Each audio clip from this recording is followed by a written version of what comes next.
All right, all right. Welcome, everybody. If you can hear me, put it in the chat. Just say something in the chat, either in LinkedIn or YouTube or Facebook. So I know some people are on.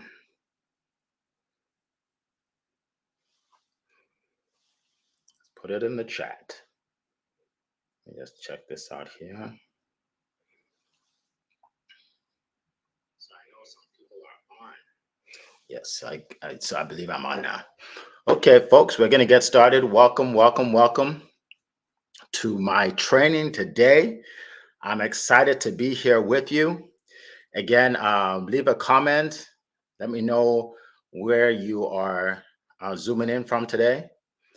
Just put it in the comment where you're zooming in from, so I can know that some people are here because I see it on LinkedIn. All right. So I'm going to give everybody a minute to jump on. I'm going to give everybody a minute to jump on, and then I'll get started.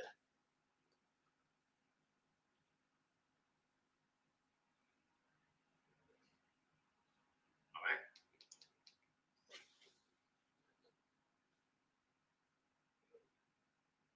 right. Okay.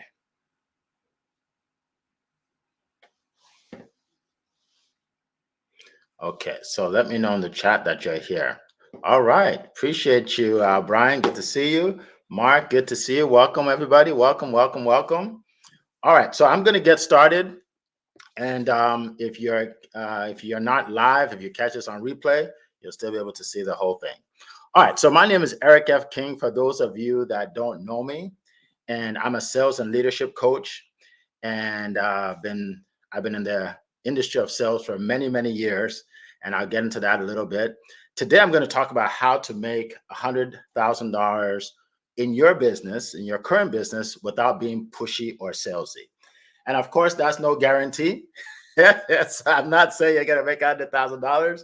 I'm saying that the skills that I'm going to share with you, the tips I'm going to share with you, has helped a lot of people reach that level of income and even beyond. All right. So obviously you have to put in the work. All right. So welcome, Latoya. Welcome, Paulette. Appreciate you being here. All right. So let's get started. All right. So first of all, I just want everybody to know. Well, let me start. Let me start with my. Let me start with my story.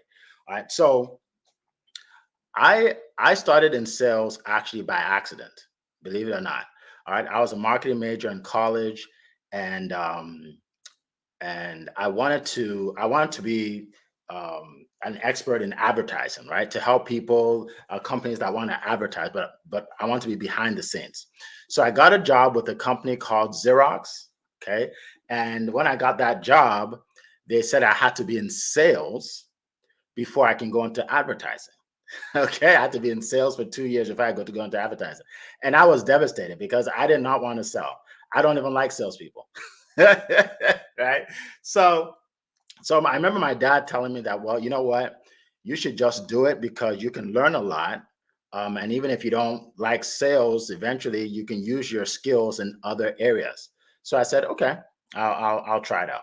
So in my first 60 days, I didn't sell anything. Like back then, we had copiers, obviously, but you can sell toner, like supplies, you can sell paper, right? I couldn't even sell paper. That's how bad I was. I could convince anybody to buy a ream of paper. So I want to quit. Like I just thought this is not going to work. I called my dad again. I said, look, I can't do this. I'm just going to quit before they fire me. And then he said what he said to me changed my life. Now that I look back at it, he said, don't quit. Find somebody in your company that sells the way you're comfortable selling and learn from them. So I went up to a guy. His name was Brian. He was the top sales rep in the whole region. And I asked him, I said, Brian, do you mind if I just shadow you? And that's a fancy word of saying, can I follow you? And Brian said, sure, you can shadow me. All right. So I started shadowing him. I'd follow him to all his appointments. And then I realized that he wasn't actually selling people. Because you see, I thought sales was trying to get someone to buy something they don't need. right? That's what I thought sales was. But he would just meet with people and get to know them and find out about, their family and their children and their dog and their cat. And then, and then he'll just weave in the copier discussion, right? And he'll ask him, what do you love about your copier?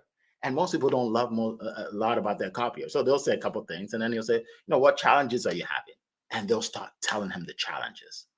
And then he would magnify the problem. In other words, he would ask more questions like, okay, so when your copier jams, so what happens? Like, do you lose any money? And they're like, yeah, we lose money, we waste time, all of that. And then after magnifying the problem, then he would say, you know what? I have a recommendation for you. And then he would take, back then we didn't have iPads. Okay, so he would literally take our like a notebook that we had, we pull it up, and he'll say, okay, and he would recommend the copier they should buy. And then he would recommend the toner they should buy. And then he would say, well, you know what? I don't want you guys to run out of paper. So here's what I'll do for you. I'll order you 4 months worth of paper, or you want 6 months, 4 or 6. And they're like, let's do 6. And he would take it off. And we walk out of there with an order for a copier, toner, paper. And I'm thinking, oh my God, this is amazing. And they like you. You sold them and they like you. He said, well, that's because I'm giving them something they need. Okay. And I'll just tell you this story before I go further. We go to this account, a big account. He does a presentation or what, and after the presentation, he says, you know what? I think it's better for you guys to stick with your current vendor, which was Canon, our #1 competitor. He said, I think it's better you stick with your current vendor because they're taking good care of you. And if you ever need any help or questions or anything like that, just give me a call. And he gave him the card. So we got to the car and I said, Brian, why didn't you try and sell them our copiers? Like, we have all kinds of copiers. And he said, well, here's the deal. If you meet with the prospect and you don't have an offer that can help them, don't get them to buy something that won't help them. Okay? Because then they will resent you. And not only can they return it, but they'll never refer business to you. He said, but what I did, what I did, and I educated them, they're probably going to actually call us back later or refer business to me. And I said, well, I said that it seems like you're like a compassionate kind of closer. He said, yeah. He said, that's what I am. And that's how I came up with the term of compassionate closing that I do today. Okay. And fast forward about 16 months later, I was one of the top reps in the whole region. I was winning trips, awards, and all kinds of stuff, making too much money in my 20s. I spent it all. I wish I had some of that now. But anyway, yeah, it changed my life. Being able to provide an offer to someone and helping them buy it or giving them reasons to buy and helping them and helping myself. It's called a win-win situation. All right, so let's jump into it. Welcome, everybody. Good to see you, Alicia. Priscilla, good to see you all the way from Nigeria. That's exciting. All right, Annie, good to see you from Great Britain. All right, let's keep going. Let's keep going. All right, so first of all, I want you all to know this. Everybody sells. So don't think of yourself as being weird by selling your offer. Everybody sells. It's normal. It's natural. Okay. Newborn babies sell. When they're crying, they're selling, right? They want milk. They're crying, they're selling. I remember when my boys were little and I'd walk into the room and they'll just start crying because they want me to carry them and they know I'll carry them. So I would carry both of them like this. I can't do that anymore. They're taller than me, but I carry both of them like this, right? What they were selling me on carrying them, and it worked every time, right? When a guy asks a girl out, right, to go to lunch or dinner, he's selling her, right? Selling her, right? He finds out what she likes to eat and says, "Well, let's go to that restaurant where you can get exactly what you want," right? When you're on the date and the lady likes the guy, she starts selling him on the second date. Selling, right? Have you ever recommended a good restaurant or a great movie? That's selling, right? But you don't. The reason why you don't look at it as selling is because you're not getting paid for it. The only difference between selling your offer and referring a good restaurant and a movie is that you get paid. And there's nothing wrong with getting paid. We're going to talk about that. All right. All right. So selling is service. You simply find the problem that your prospect is facing, then you present your offer, which is your product or your service. All right. The number one goal of selling is to persuade someone to make a decision that will solve their problem. If your prospect believes that your offer will solve their problem, then you'll make a sale. It's as simple as that, right? It's as simple as that. Now, I want you to look at yourself as the bridge. Okay, you are the bridge that takes your prospect from where they are to where they want to be. Many of you are coaches or consultants. Some of you are affiliate marketers. Some of you are network marketers. Right? You all are a bridge. You're a bridge, and you're helping people get to the other side. Right? That's all you're doing. That's all you're doing. You are not making them do anything they don't want to do. You're not making them do anything they're not supposed to do. You're basically helping them. And we're going to talk about that. All right. So let's talk about 5 secrets to becoming a master of influence and persuasion. Okay. Because in order to sell, you have to be a master at influence and persuasion. And we're going to talk about that. The first thing you have to do is you have to build rapport. Right. So in the first the story I told you about Brian, the guy that taught me how to sell, he was a master at building rapport. And what's building rapport? Building rapport is finding common ground, finding something that that they can relate to, something that you can relate to, right? So if I'm on a Zoom call with somebody and they live in California, I'm going to tell them about my trip to California, where I went to Hollywood, and it was many years ago, but I'm going to tell them about that because now we have something in common, right? Now you have to make sure that it's genuine, right? Don't try and build rapport off of something that's not genuine. Don't say something like, "Oh, I like your dog. What kind of dog is it?" If you don't know anything about dogs, don't use the dog. Okay, because they'll find out you don't know anything about dogs. Okay, so you want to build rapport, get to know them. Right. The last thing you want to do is get on a call and say, "Okay, let's jump right in. All right, let me tell you what I do." Because now, if you do that, you have commoditized your offer. You have commoditized your offer. You turned it into a commodity. So now they're like, "Okay, how much is yours? How much is yours? How much is yours? We'll see which one's cheaper." Right? You don't want to commoditize your offer. You want to build rapport so they get to know you and like you.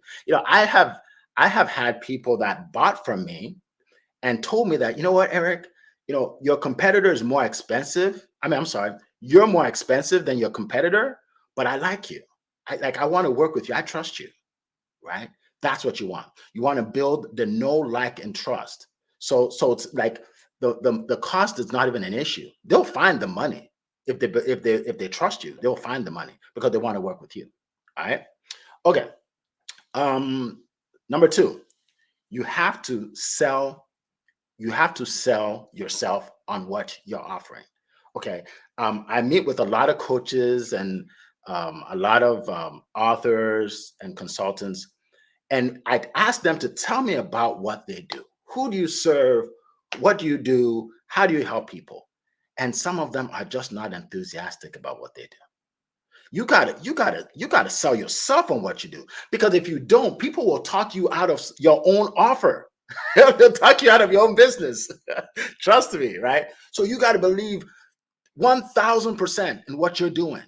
1,000% that this is helping people. It doesn't matter how many no's. Someone called me a while back. He said, "Eric, I got 10 no's already." I said, "Well, you're counting. You're counting no's. You need to get to the yeses and start counting the yeses. 10 no's doesn't matter. It doesn't matter because you just haven't found someone that likes it yet." So remember this. Write this down. You need people to be successful in your business, but you don't need any particular person. Okay. You need people to be successful at your business, but you don't need any particular person. So as you're going along in your journey, remember, some people will say no for different reasons. Sometimes they won't even tell you the reason. Sometimes they'll even lie to you about the reason, but it doesn't matter. You believe in yourself, you believe in your offer, and you keep going. All right. So let's get to place your prospects' needs above yours. Now, this is hard, right? This is hard, but it's necessary. Because if you're thinking, look at it this way. If you're thinking about making a sale, paying your bills, closing the deal, then you're going to get nervous. You're going to get so nervous because it's about you. But if you're thinking about helping people, the nerves go away, right? Call up someone that you know from years ago and say, hey, God laid it in my heart to give you $500 today. So I just want to send you $500. Now, would you be nervous to make that call? No, because you're giving. But call the same person up and say, hey, I have a question for you. Can you borrow me $500? Trust me, you're going to be nervous. You are going to be nervous, right? Because you're taking, right? You're taking, right? So that's why you have to put your prospects' needs above yours, right? I get just as many referrals from people that didn't buy from me than I do from people that bought from me. Why? Because the people that didn't buy from me, I'm still helping them out in any way I can. I don't make them feel uncomfortable, right? I don't try and hard close them so just to make sure they buy today. And that's why they trust me, and that's why they can refer people to me. All right. So next step is find a mentor. Find a mentor. I found a mentor. I found a mentor, and the mentor changed my life, right? Find a mentor. One of the things I do is, like I said before, I'm a coach. So I have a coaching program. Some of you in here, I think, actually, I know Cole was my coaching program, but I've helped a lot of people over the years. And I especially work with entrepreneurs just because I've been an entrepreneur for many years and I know the plight of entrepreneurs. They don't teach us sales in school, right? They don't teach us sales in school. So we have this idea, we have this offer, and we're excited about it, but we don't know how to sell it, right? So that's one of the things I do. So find a mentor, whether it's me or somebody else. Find a mentor. Stop losing money, because the biggest expense in your business today is lost sales. Period. You don't even know how much you're losing every single month, right? Because you're just winging it. You're just winging it. Don't wing it. Find a coach. All right. So the next point I want to talk about is become a storyteller. Okay? Become a storyteller. Now, let me tell you the power of stories.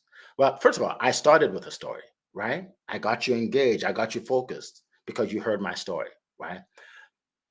The one thing about stories are, a lot of stories are emotional. It brings out the emotion in people, and people buy off emotion and not logic. People buy off emotion. Now, they may justify it with logic, but they're really buying off emotion, right? Stories are emotional. So if you don't tell stories, that's a big problem right now in your business. You have to tell stories. And if you do tell stories, you have to tell more stories. You have to tell more stories, because stories can change your life, right? That's right, Jasmine. It's very true, right? Now, stories are relatable. They're relatable. So I know a lady who helps people that are 50 and above to start doing YouTube videos and monetizing their videos. And I asked her, I said, well, how do you get people 50 and above to start doing videos? Like, they didn't grow up with videos or social media. And she says, it's simple. I show them examples of people online that are 60 and 70 years old that do videos on a regular basis. And once they see that, they say, oh, maybe I can do that too. Stories are relatable. Okay. So you want to tell more stories. All right. Stories are also indisputable. Indisputable. In other words, people can't argue with your story. Have you ever had a situation where you're telling somebody about your product or service, your offer, and it seems like you're arguing, right? You're like, well, this is what I do and this is how much it is. And they're like, well, I found somebody else that does it cheaper and theirs is better. And you're going back and forth, back and forth. Here's a tip for you. You'll never win the argument with a prospect. Okay, so don't argue with prospects. Don't argue. Tell a story. Tell a story about how your offer has helped people. Tell a story about someone that used your product or your service and how it helped them. That is way more powerful. Why? Because they can't argue with your story. All they can do is see themselves experiencing what your prospect experienced, right? Stories are powerful. Okay.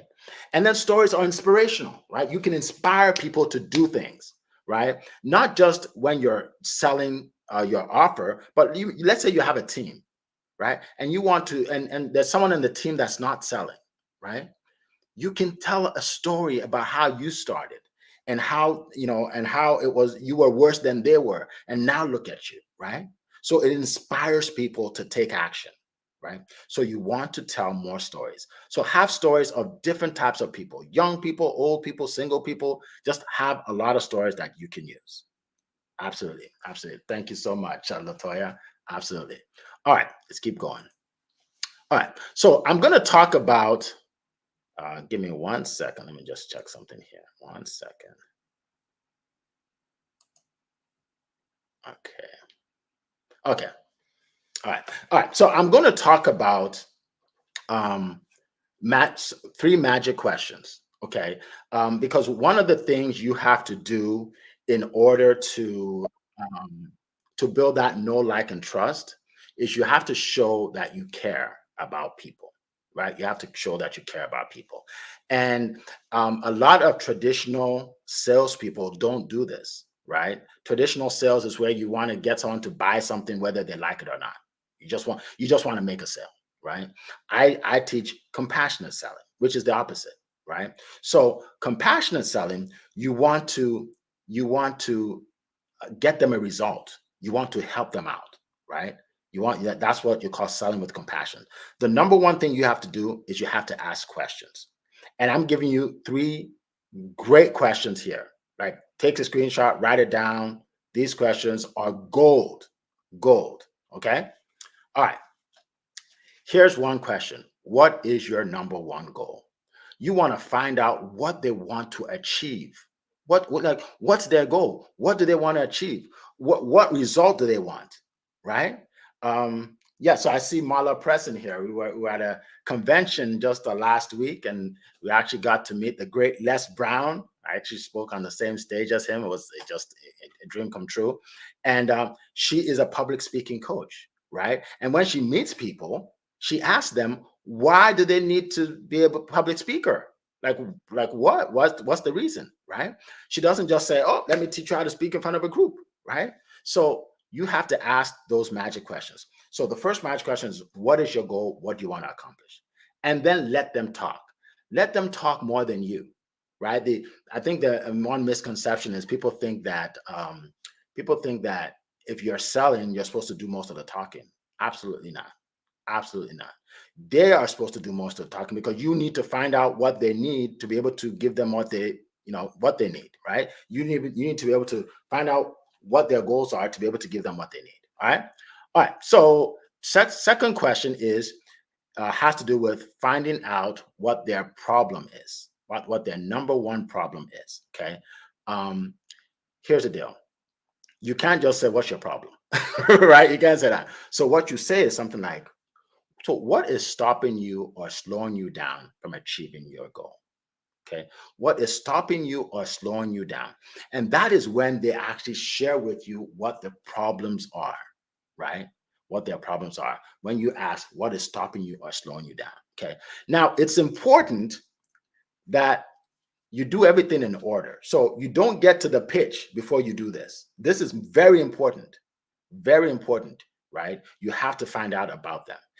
In fact, when you meet with someone and they don't want to give you enough time to do this, that is not an effective meeting. And I'm going to talk about that briefly. That's not an effective meeting because I'll give you an example. Let me give you an example because I like giving examples. I like stories. I met with a lady. Some of you know that I have this. I have an offer where people can speak on my stage right? And the Marla Press was one of my speakers. She did an incredible job. People come down to my studio in North Carolina, and we put them up in a hotel, and they speak on my stage to a big audience, right? So I was meeting with a lady about talking about this studio speaking, right? And it was a 30-minute meeting. It was a 30-minute meeting. And about 5 minutes into it, she looks at her watch and says, "Oh, you know what? I have to leave in about maybe 7, 8 minutes. So can you just like wrap it up or just tell me the highlights and I'll decide if I'm interested or not?" And I said, "No, I can't do that." And she said, "Why not?" I said, "Well, first of all, I don't even know if you're a good fit. Like, I don't know if you qualify for what I have, right? And I have to ask you some questions to see if you qualify." So here's what we can do. You can either call the person that you need to meet and let them know that you have a 30-minute meeting with me, or we can reschedule. And she said, "Okay." So we rescheduled and we met another day and she gave me 30 minutes. Now, why did I do that? Because I know the importance of asking these magic questions. I'm not just going to go into a pitch because the chances of me getting the sale, very slim, because that means I'm commoditizing what I'm doing. Okay.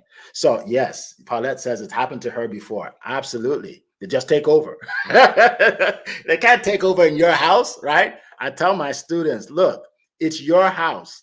Every call that you have, it's your house. Would you let someone come into your house and tell you what to do? No, it's your house, right?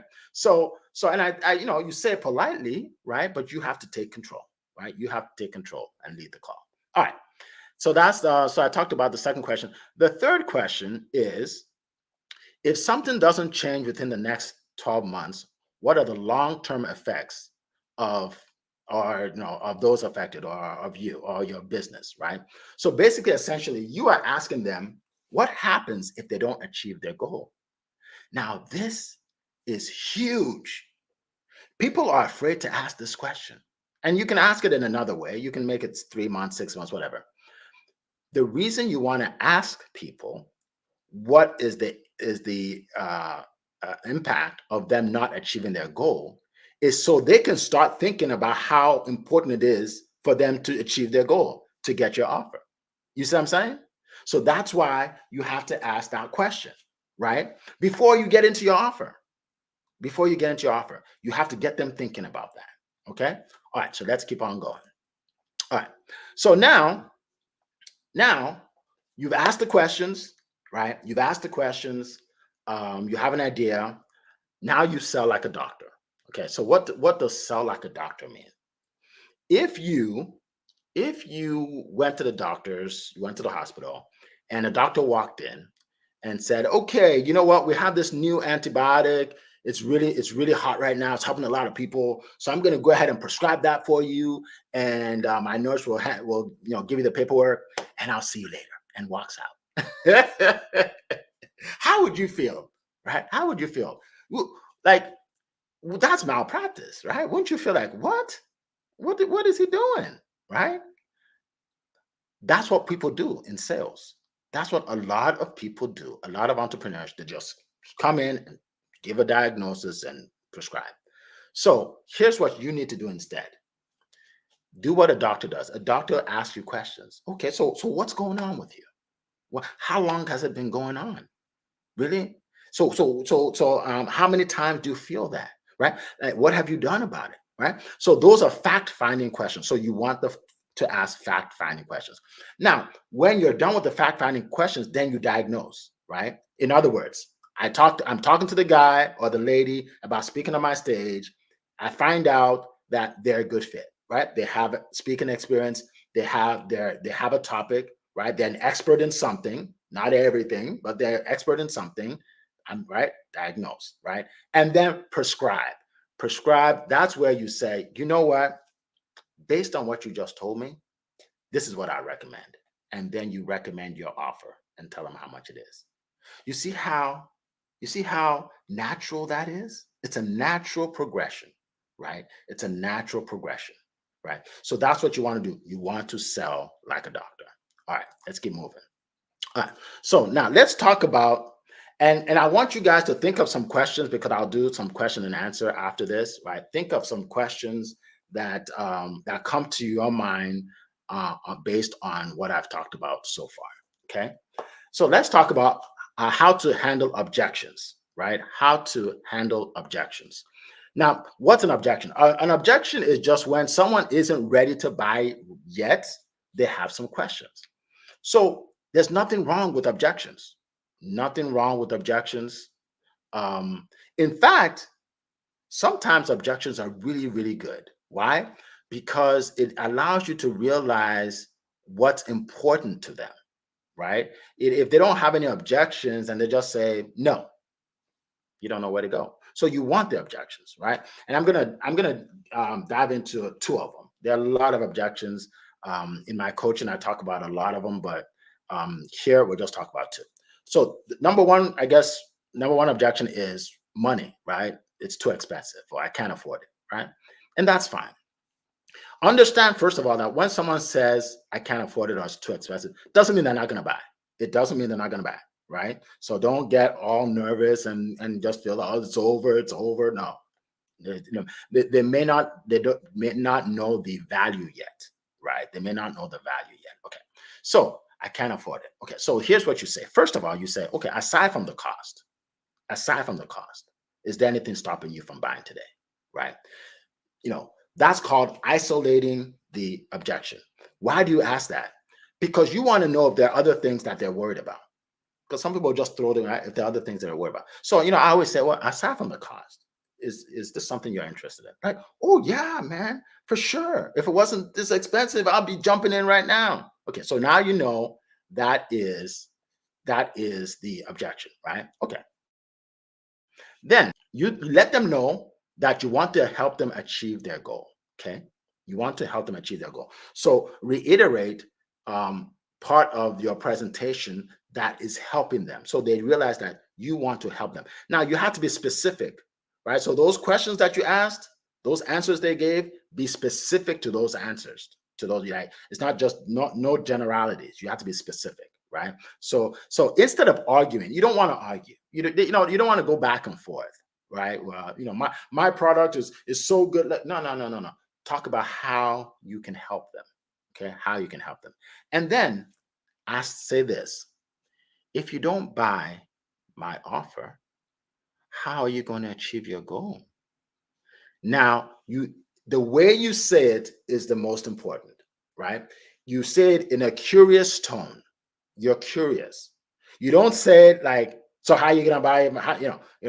If you don't buy my offer, how are you gonna achieve your goal? You don't say it like that. That's insulting, right? That's insulting, right? Right. It's how you say it, right? It's more like you're curious, you want to help them, and you want to know what are you gonna do? What are you gonna do? How are you gonna do it? Right? Because if you ask in that way, it shows that you care. It shows that you care. And then you get them thinking, wait a minute, she's right. I don't have any alternative. I got to get her offer. You see what I'm saying? So that's why you ask them. Okay, someone said, how many questions? Just just put questions in there. Just put questions in there. I get to as many as I can. Just put questions in there. Good question, though. Yeah, good question. Yeah. All right. So that's how you handle that objection. Okay, that's how you handle that objection. Okay. Another one that a lot of people face, I've gotten this a lot, is I have to think about it. People always say I have to think about it. Even people that don't have to think about it say I have to think about it, right? Because it's a cool objection, right? It can get you out of jail. Right? I have to think about it. Okay. So first of all, you always want to acknowledge the objection, right? So don't dismiss it, right? So okay, I get it. Um, so I'm curious, what do you need to think about? Is it is it the price or is it something else? Again, you see how I asked it? Because I'm curious. I want to help you, right? Now, if they say it's the price, then you can talk about the price. If they say something else, then you talk about that, whatever it is. But the last thing you want to do is just say, okay, when you're done thinking, give me a call, because it'll probably never happen. It will probably never happen. All right. And I'm going to give you I'm going to give you a little bonus right now. When somebody says to you, call me in 2 weeks, most of you will just say, okay, and we'll call them in 2 weeks. That's not how you handle that. Let me give you a tip right here. When someone says call you and they say maybe 2 weeks, a month, whatever it is, you take out your calendar, right? So I'm old school. I still have these calendars. I'm old school. I know, I know. My children are trying to get me away from paper, but I love paper. I'm sorry. So what you do is you find what day is 2 weeks. Okay, so 2 weeks is probably around like the 23rd or the 20, let's say the 28th, right? So okay, no problem. So that would be the Wednesday the 28th. Is that a good day? And they're like, yeah, wonderful, wonderful. So do you want me to call you in the morning or the evening? Like, what's a better time? Like 9 or 4? Like, what's a good time? Like, well, maybe 4:30. 4:30, perfect. Then you put it 4:30. They say, okay, great. So on August 28th at 4, by then you'll know if you're interested, in going forward. They're like, yeah. So now you write it down and you tell them. Well, actually nowadays you can send them an invite, right? So that's what I would do. I would send them an invite.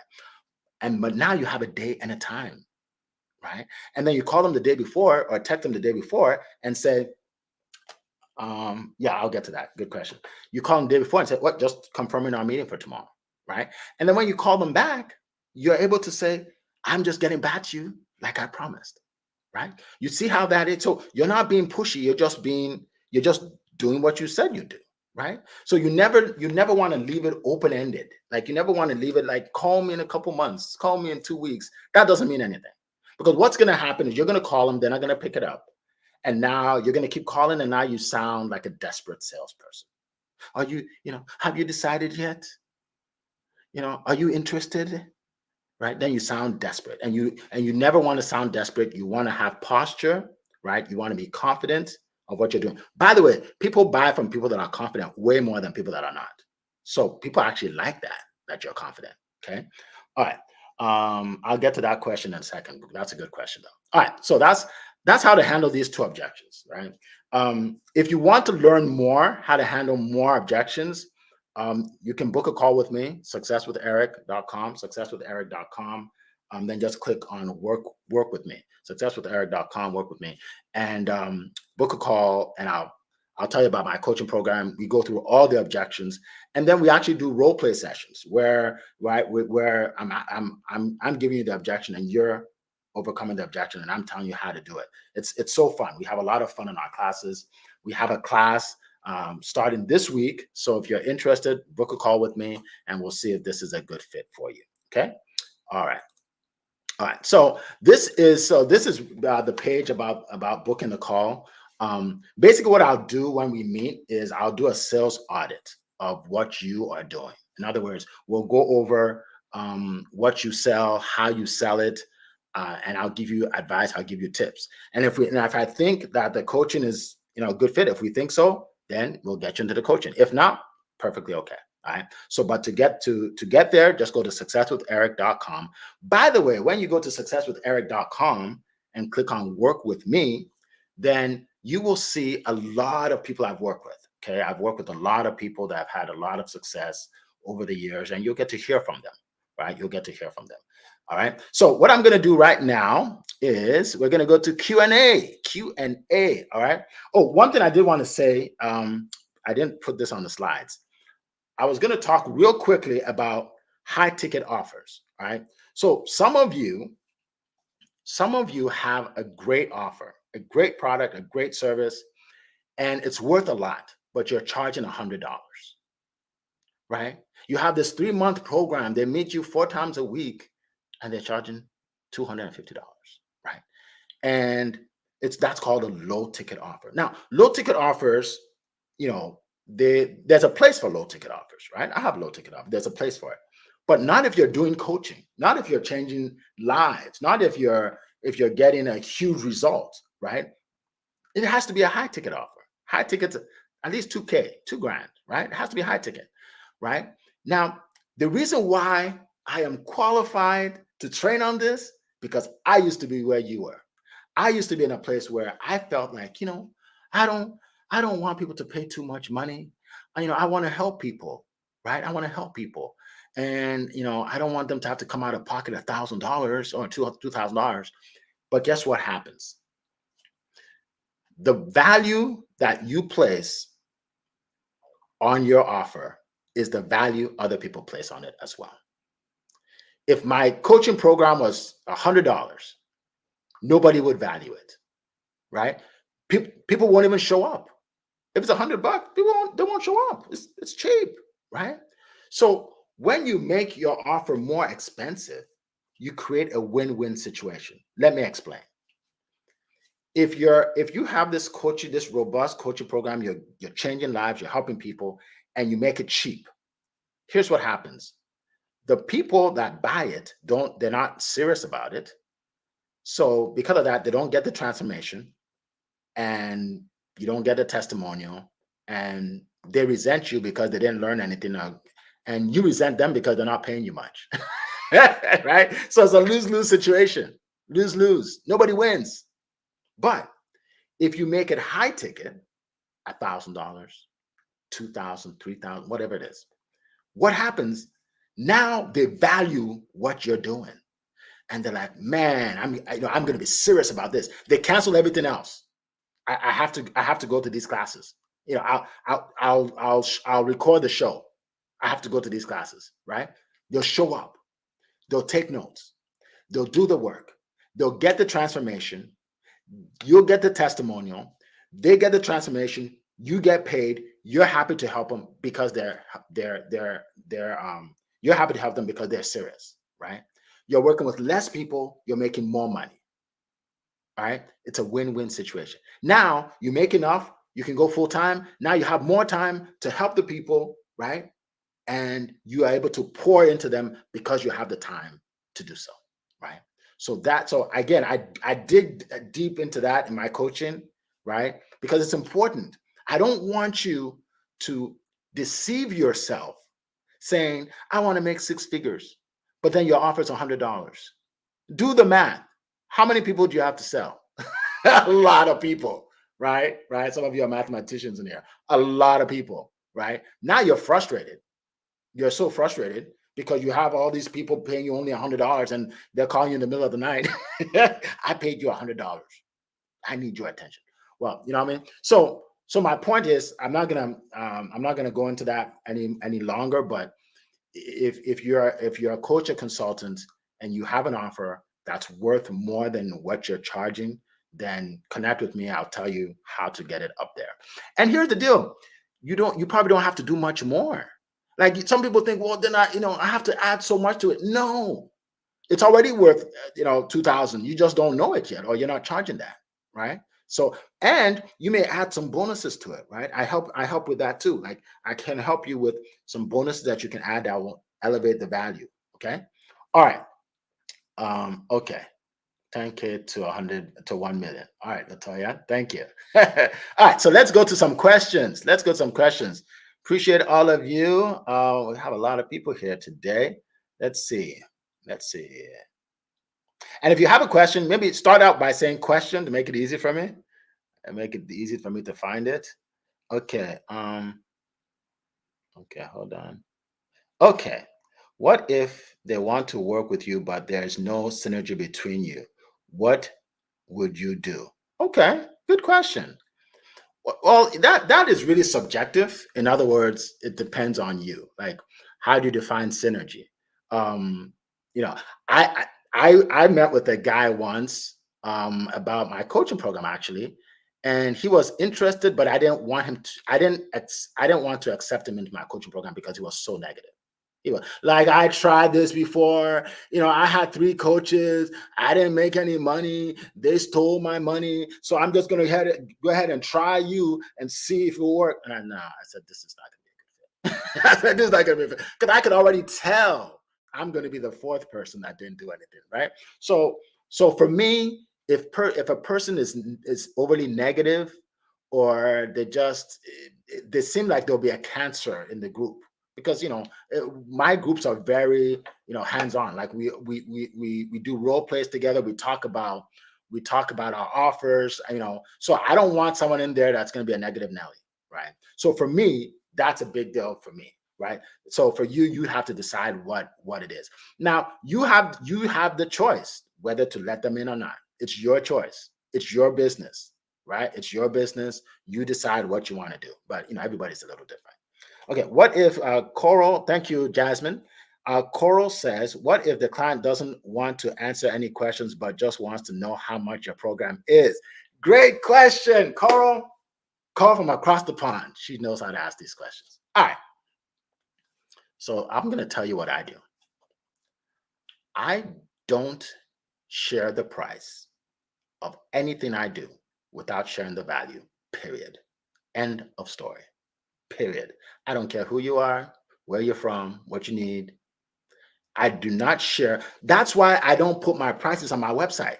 Look, if you have an offer, it's $3,000, $2,000, and you put it on your website, you notice something? No one's clicking on it. Like no money is coming from that because they don't know the value. You have to meet with them. You have to talk to them. You have to find out what they want. And don't be afraid to quote, lose a sale. You're not losing a sale, really, right? So, okay, so I'll give you an example. So my other business, right? Studiospeaking.com is the website, by the way, if you're interested, studiospeaking.com. My other business, I'll put it in the chat.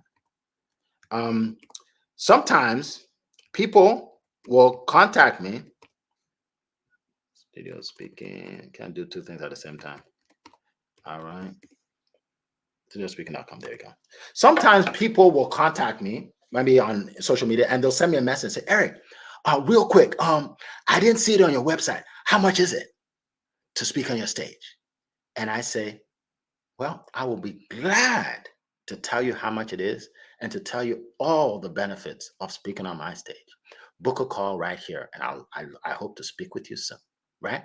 Now, I didn't give them the price. Why would I? Because if I did, I'm commoditizing what I'm doing. Now, they're going to take that price and they're going to say, let me shop around, see if I can get a better deal. And you can't shop around because nobody does what I do like I do it. I have no competition, but you think I do. So you're going to shop around, shop around, shop around. So here's the thing. Never share your price unless you share the value. I just simply tell them that.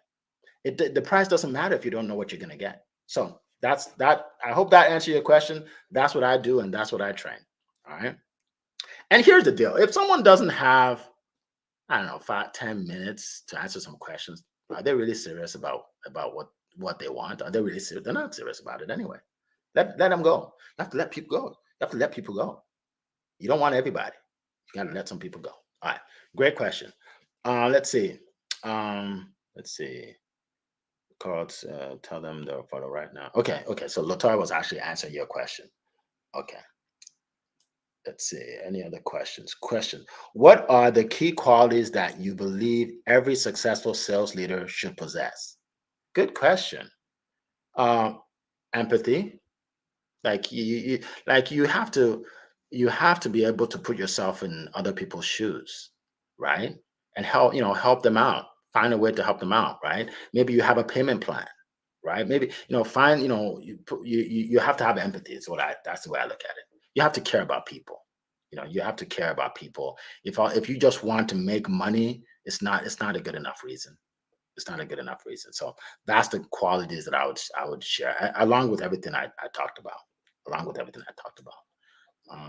Okay, so I'm gonna put this here. Success. So some people have success with Eric. That's what Eric with the C. So successwitheric.com. Successwitheric.com. When you click on that, my website comes up. Then click on work with me. You'll see the page. You'll hear from other people that have taken my course. I know Coral did. Coral got a great transformation. Latoya, you did as well. And congratulations on your success. There was a lady that took my course, my coaching program, I believe a few months now. Her name is Alexis, and I can share her story because she shared it, right? She's a writer, right? She's a writer, Alexis Scurloff James, and she's very soft-spoken, right? Very soft-spoken. And she said that, she told me that she gets nervous talking to people about her offer in terms of how much it is. So she went through the coaching program. And after the coaching program, she contacted me. She was so excited. She said, I made 4 sales in a month. She said, I have never made that many sales before in my life, in my life. And she's been a writer for what, 30 years, right? Why? Because what we go over is more than just the skills. We actually practice. You've got to practice, and you don't want to practice on people, on your prospect. You want to practice in a class, right? So imagine you're practicing how to make your pitch. You're practicing how to overcome objection. You're practicing the close. 90% of people don't close. They just say, hey, so I just told you what I do. What do you think? That's not closing, right? That's not closing. They don't know how to talk about the benefit and how much it is and how it can help them in one sentence. And we go through all of that. We go through all of that. So if you've had that problem in the past, you don't have to have it anymore. You don't have to that should not stop you anymore, because now you know that there's a better way. So book a call and let's see if the coaching is good for you. If not, that's okay. We'll just, I'll give you some advice anyway. All right. All right. Oh, Kifori, good to see you. Good to see you. All right, let's see. Can you share, let's see, can you share an example of how you've helped a coach overcome a significant challenge in sales? Okay. Okay, I just did, but I just did. Let's see. Well, okay, let me talk about. So I'm very careful to use examples of people that were already testimonials, because I don't want to share a story of somebody and they don't want me to share it, right? So I'm very careful. So I'm thinking about, okay, all the people that were testimonial for me. Um, there's a lady named Amberly Shreve. Some of you know her. And Amberly Shreve, her and I have been working together now for a while. I met her a few years ago. She came to my meetup group, and she was having trouble selling her offers, right? So first of all, I told her how important it is to believe in what you do. Okay, so she found another business. Some of you know her. She's in Send Out Cards. Some of you know her. She joined that. I helped her along with what she's doing. I did some coaching with her. Now, Amberly Shreve is one of the top reps in the whole company. The whole company. She just did an event in Baltimore. It was her and the founder, Cody, her and the founder that did this event together. She's one of the top reps in the whole company worldwide. Now, she thanks me, but I don't take credit because it's really her. I just brought it out. That's what a coach does. I bring out the best in you, right? That's what I do. You all have talents, gifts. All of you. All of you. Everybody here can be good at sales. Trust me when I tell you, you can be good at selling your offer. You just need some coaching. You just need you need some practice, right? There's certain things you say every single time that you need to stop saying, and I'm gonna flesh it out for you. Okay, that's what I do. Okay, that's my expertise. All right, so hope I answered your question. All right, let's keep going. Let's see. Um, okay, that's not a question. Okay. Um, Okay. Thanks, Kafori, for the kind words. Thank you so much. Thank you so much. I appreciate it. He was in my class as well. Awesome, awesome. Yeah, and he's doing so good with his business. Appreciate that, Kafori. I really do. Thank you. All right. Let's see. Anybody else? Any other questions? Question. Eric, how many businesses do you have? All right. Let's get into questions about Eric. All right. So, how many businesses do I have? I have two main businesses. I have two main businesses. So I have my coaching program, right, where I help entrepreneurs 2x, 3x, even 10x their sales without being pushy or salesy. Okay. And then I have my studio speaking business where people come, coaches and course creators and authors speak on my stage in front of those big Zoom rooms like Anthony Robbins, right? And not only do we put them on stage, but we promote them until they get there. So some people actually get business before they speak on our stage, and then through Facebook ads, we promote them afterwards. So not only do you get an audience to speak to, and you can make money obviously that day, those 2 days, but you can make money afterwards, right? So that's one of my businesses. That's one of my businesses. I think I went into that a little too long, but hey, I believe in selling your offer, right? So I'm selling it, right? There's not you can't be ashamed to sell what you do, right? To sell your program, right? People say, well, I'm going to make a shameless plug. There's nothing shameful about that. You just do it, right? All right, people want to know. So yeah, so those are my main businesses. Now I've had a couple network marketing businesses in the past, and I still get paid from that. So I guess it's still a business because I still get checks, right? But I'm not really into it as much as before. And affiliate marketing too. I still sometimes, if you get into this online world and you do it right, you still make money. I still make money from a couple others affiliate marketing. Yeah, yeah. A good friend is actually here who introduced me to affiliate marketing. I think you guys may see him. Where is he? There you go. Brian Finale. Yeah, Brian Finale. He is one of the most successful affiliate marketers of all time, of all time, right? And he's also great at sales. So connect with him. Connect with him. If you want to learn how to create courses online. He taught me how to do that, how to create courses online, right? So you can make money in your sleep when you do that, right? That's not my focus in this training, but it's what I do. So thanks for that question. Thanks for that question. Okay, let's see. Can you share an example of okay, I think I answered that. Let's see. Okay, you're right. Okay, no. Okay, love practicing. Okay. Yeah. So Latoya says, love the practicing in Eric's program. I gained much skilled and closed two different five-figure deals in 1 month. Awesome, Latoya. Latoya is a superstar. Thank you for that. It's just gratifying to see people that you've helped that are moving forward and doing better, right? Knowing that everybody has skills within them, they just need to bring it out. Entrepreneurship is, it's challenging because we don't go to school and learn this stuff, right? We don't like they don't teach us in school. So in fact, when you tell the average person that they think you're crazy, like, why don't you just get a good job, man? I know someone I used to like, why don't you just get a good job? Until he started making money. Now he doesn't say that right anymore. But but one thing I will let you know is, don't say things like, oh, it wasn't meant to be. No, it's meant to be. It's meant to be for you to be successful. It's meant to be for you to make the money you want to make, for you to change your family tree. Look, my son, my 11-year-old son, came to me and told me that his friends were making fun of him. I said, why? He said, well, I told them that I've been to 7 countries, and one of them was mad, like got jealous. And they said, "Is that bad to tell people?" I said, "It's not bad, but they haven't experienced that. So to them it's weird, right? It's weird.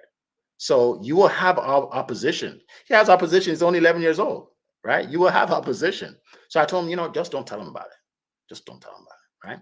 Right? So, but because I've learned how to sell, I've learned how to help people. That's why he has the opportunity to travel around the world, right? So whatever you want to do, like everybody has something they want to do in their life, they want to accomplish. And a lot of times money has something to do with it.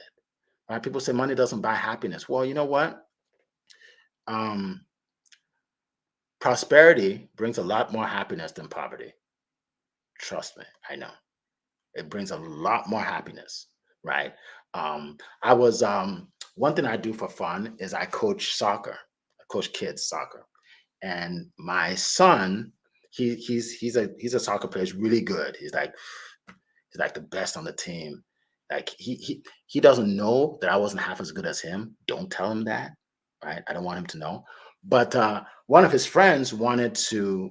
There was a tournament, and I registered my son, and his friend couldn't afford it.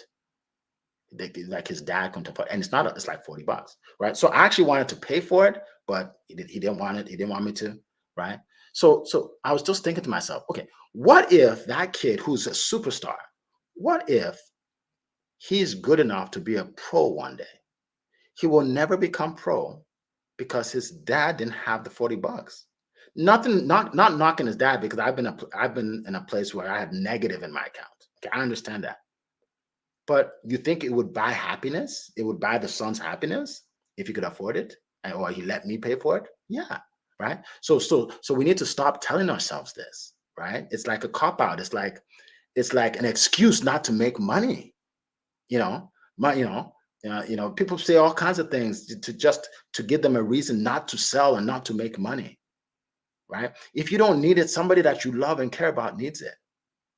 Someone that you love and care about needs it, right? So find a way to sell your offers and make the money that you deserve and help people. People say, I want to help people. You help a lot more people when you have money. In fact, let me tell you something. If you plan to go to the soup kitchen to help some people and you don't have money to get there, you're not going to go. If you haven't eaten lunch or breakfast, you're not going to go, right? So let's make some money, folks. All right. Um, Thank you, Carl. Appreciate that. Okay. How do you measure the success of your sales besides money? What other metrics do you prioritize? Great question. Great question. For me, it's impact. For me, it's impact, right? I want to reach thousands of entrepreneurs around the world. Right? Some of you on my call yesterday morning, we had people from at least five countries. We had Nigeria, Ghana, people from Europe, India, right? I want to help people. So whether they pay me or not, I still want it. I want to impact the masses, right? We have one life to live. Right? I want to make it count.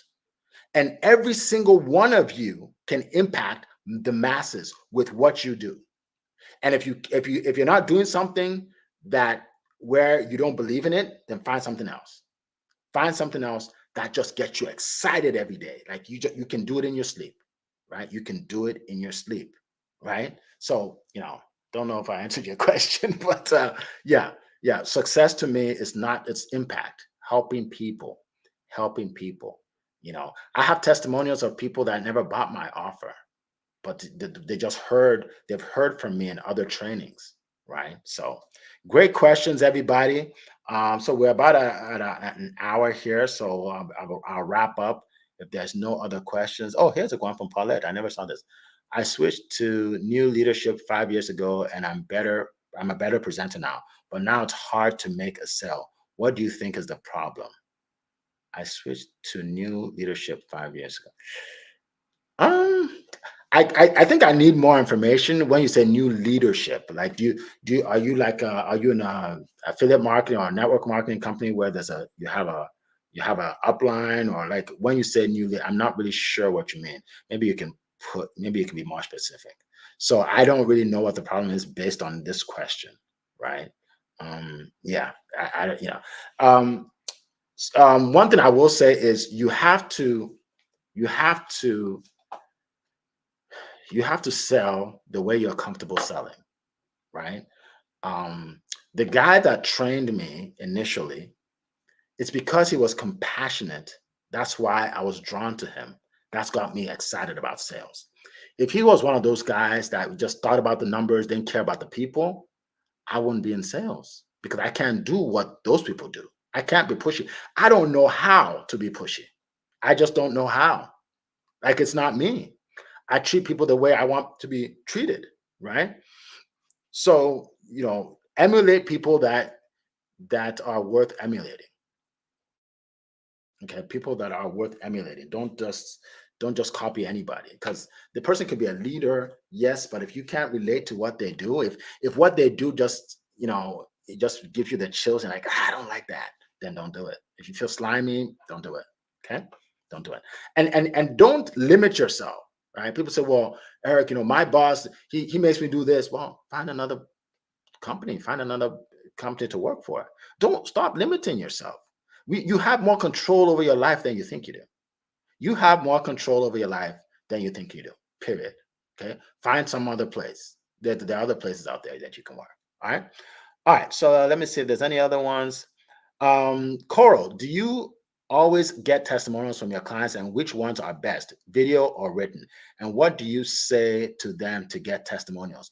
Great question. Great question. So I believe, first of all, let me just say, I believe wholeheartedly that testimonials are powerful, right? If you go to successwitheric.com, click on work with me, you'll see a whole bunch of them, because now you see people that have gone through what you're about to go through, and they've succeeded, right? Testimonials are powerful, right? But to answer your question specifically, both are good. I have written and I have video, written and video. Some people will never do a video testimonial for you in a million years. Right? I'm not getting on video, man. Nah. And that's okay. You need both. You need both. And how to get a testimonial is actually pretty simple. Someone tells you, you basically ask the people. So, sometimes they just contact you, but if they don't, ask them. So, what did you get out of my course? Like, did you get any sales? And for me, I would ask them, did you get any sales? What did you like most about it? Blah, blah. And then they're like, yeah, Eric, thank you so much. Right after the class, I got my first sale in 6 months, blah, blah. And then I say, congratulations. Can you do me a favor? Would you mind putting that either in writing or do a video? Just less than a minute. Would you mind? And usually, like, oh, no, I'll do it. Right. So you're basically just getting them to say what they said and document it. Well, you never put anything in. You never tell people what to say. Never ever do that. Right. I remember there's a lady. If you look at successwitheric.com, click on work with me. There's a lady named Sabrina, and she gave me a testimonial. Right. She's one of the top reps in her company now. Right. And her testimonial, if you listen to it, it had nothing to do with sales. It was like she said, yeah, Eric is so trustworthy, and he's so this and he's so that. And so I get the testimony. I'm like, she never even said anything about the sales she's made. But then I realized that, wait, that's what's most important to her. So fast forward a few months later, I meet somebody on a call. And she says, right off the bat, she said, Eric, I want to join your coaching program. I said, okay, so what do you know about it? She said, not much. All I know is I was listening to this lady on your website, and she talked about how much integrity you have and how much she trusts you. That's why I want to join. I'm like, wow, that's what she needed to hear, right? That's why you never tell somebody what to say on a testimonial. Because what she said, I would have never asked her to say that. But some people hear that, and that's why she wants to join, right? So that's very important. So hope I answered your question about the testimonials. What do you say? Yeah, exactly. Yeah. So basically that's it. You ask them to tell you about the experience, and ask them, would you mind putting it in writing or doing a short video, less than a minute. If you make it too long, number one, people click out, and also it's nerve-wracking to some people, right? So just a quick what I like best about Coral's coaching, because I know you're a life coach. What I like best about Coral's coaching is, boom, just say that, and that's good enough. Okay. So you want to make it easy for people to do it. Easy. Okay. And then let them know, obviously, you're going to put it on your website, no surprises. All right. Is this session recorded? Yeah, it's on YouTube. It's on LinkedIn and YouTube. It is. It is actually. Yes, I have an upline. Yes, Paulette, very good. So like I said, Paulette, so in network marketing, you don't necessarily have to do what your upline does. You can do what your sideline does, right? You can do what somebody else who's successful does, right? So, there are a lot of people in your company, I'm sure, that are successful, and you can learn from them. And here's the thing. Don't worry, don't say, well, what if he gets mad, or what if she gets mad? Look, it's your business. It's your life. If you're making sales and making money, they'll be okay. They'll be happy. They'll be happy with you. Like, keep doing what you're doing. All right. All right. So let's see. Okay. So I think I'm going to go ahead and wrap it up. Yes. Thank you so much. Thank you so much. I appreciate all of you. The reason I do this for you all. Okay. So just like I said before, if you have more questions, or you're considering joining my coaching class, which I said is this week is when it starts, then book a call, successwitheric.com, work with me, book a call, and I will help you go from where you are to where you want to be. All right. Appreciate everybody. and we will see you next time. It has been a plum-pleasing pleasure to be here with you today. Bye-bye, everybody.